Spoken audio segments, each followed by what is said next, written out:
Good morning, USA. Welcome to the 26th episode of the Bernie or Bust Show. Quick time player quit unexpectedly. Well, it does that sometimes. Fueled by coffee and Nature's Promise organic roasted mixed nuts. I got some more. We went shopping yesterday. I want to refer you to yesterday's episode where we were talking about Elizabeth Warren.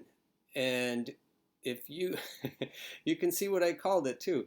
And if you go back and look at that one, you'll understand why today's episode is timely. They kind of fit together. I also wrote an article right after the broadcast on Medium, which I hope you'll visit. And it's about the public option that Cenk mentioned. The public option is a trick. And Cenk very well pointed out how it's a trick, and it's what Elizabeth wants to do. And then he went on in that same dialogue to call her a wonderful progressive.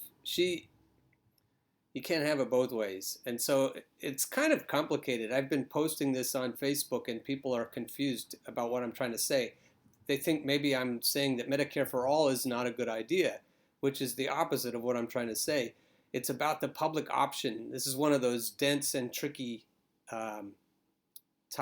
topics in politics right now that you really have to pay attention. So I hope you'll dig into that. While we're here on Medium, Mimi Roca is still being talked about. So I want to remind you that a few episodes ago we talked about her and that I wrote an article about her on Medium. And not just about Mimi, but about snarling Democrats in general and why I think they're snarling. In a word, I think it's their privilege. And then why we need to have leverage conversations to get those snarling Democrats to understand that we will not, under any circumstances, end up with a neoliberal like Hillary Clinton, like Biden, and like Elizabeth Warren. We just won't have it. And we have enough people now to make sure it doesn't happen. And then there's a petition. There's more than one pledge that you can sign, but this one leads you to the other one. So I would say change.org. Sign the Bernie or Bust 2020 pledge. I'll put all these in the information section below so you can go there and sign it. But now on to the man of the hour, Bernie Sanders. In the rap sheet, in the Revolt Against Plutocracy rap sheet, I posted this. I don't know if it's on top still, but it's called 20 Questions for 2020 with Senator Bernie Sanders. And I won't show you the whole thing. You can go see it yourself, but I wanted to highlight a few of the moments in this wonderful video. Here's the first thing. The question he was asked is, what's something big you've changed your mind about? I think I pay more attention now, not only to issues of extraordinary level of income and wealth inequality in general. I didn't break it down to look at the racial disparities. The average black family owns 1/10 the wealth of the average white family. You look at educational disparities. African American kids leaving school much more deeply in debt than white kids. I look now at disparity, racial disparity within the broad context of disparities in this country. We've got to focus on both.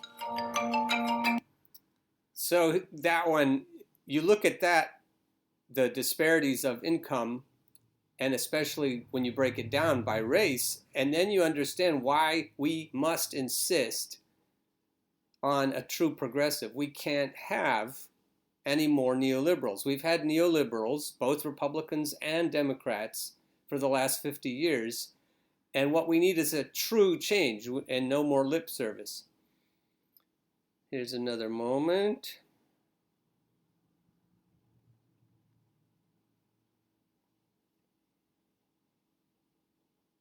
The newspapers before I go to sleep. What's a piece of legislation you worked on that directly impacted someone's life? I worked with actually Congressman Jim Clyburn of South Carolina to get into the Affordable Care Act a $12 billion increase in funding. That's a lot of money to expand community health centers. Community health centers provide not only primary health care, but dental care, mental health counseling, and low-cost prescription drugs. 9 million people now have access to health care as a result of that legislation. So that's somewhat more than one person. Somewhat more. And again, that wouldn't happen under a neoliberal president.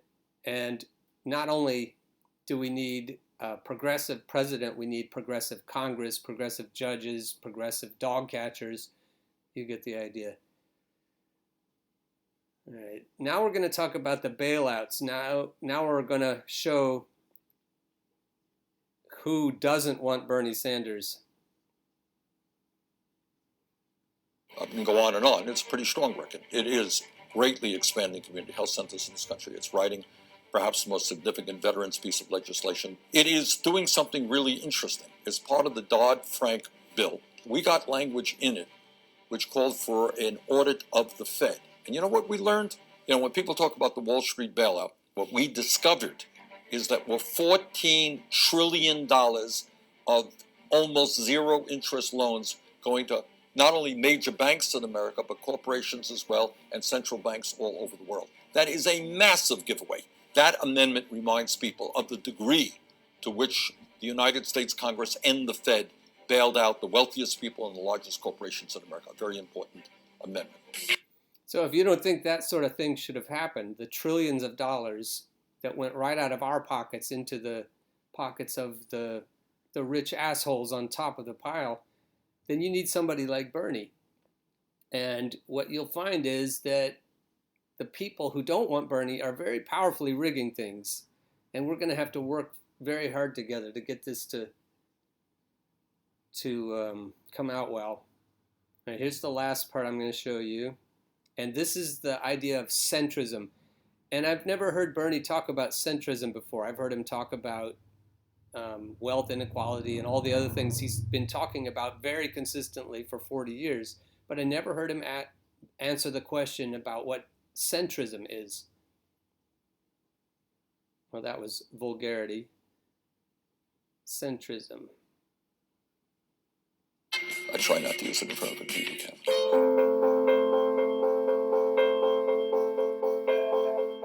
I think centrism ultimately is an ideology which is pushed by the big money interests, which says, hey, we're rich, we're powerful, we're making zillions of dollars in profit. The status quo is working great for us. You want some modest little changes over here, fine, we can do that. But do not challenge our wealth. Do not challenge our power. So make a few modest little changes.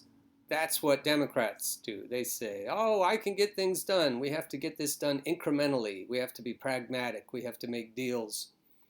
And no, we need to flush the whole thing down the toilet. We need to burn it down.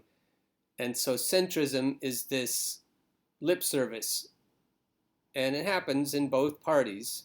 And that's what we really need to challenge. And I think challenging it is going to be dangerous for some people, because the people that we need to challenge are very much resisting. So sign this petition. Also down here, take a moment to click this link and sign this petition also, and donate to Revolt Against Plutocracy, in addition to donating to Bernie Sanders. Because Bernie is in a box. He's made a deal with the DNC. He has to do what he did last time, which was very painful for us to watch, and we don't want to watch that again. And Bernie can't tell us to do the Bernie or Bust pledge, because that would break his deal with the DNC. But we don't have to worry. They can't tell us what to do. And so if we pledge to vote only for Bernie, we'll shake up the centrist neighbors we have, friends and neighbors, the elitist, comfortable Democrats, and we'll have to say to them, we are going to line up behind your neoliberal candidate. There's way too much at stake, and we may never have a chance like this again. So this leverage is necessary. The rigging is deep, the rigging is dirty and horrible, and we need to take this pledge, and we need to donate not only to Bernie, but we need to donate to the guerrillas who are fighting on his behalf to get him in there and to take down this system. Bernie talks about a voter revolution, and that's what we're trying to do, a true revolution, hopefully without blood.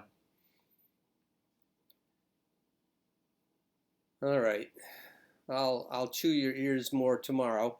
Unshaved, unbathed, unedited, and unscripted. Keep on burning.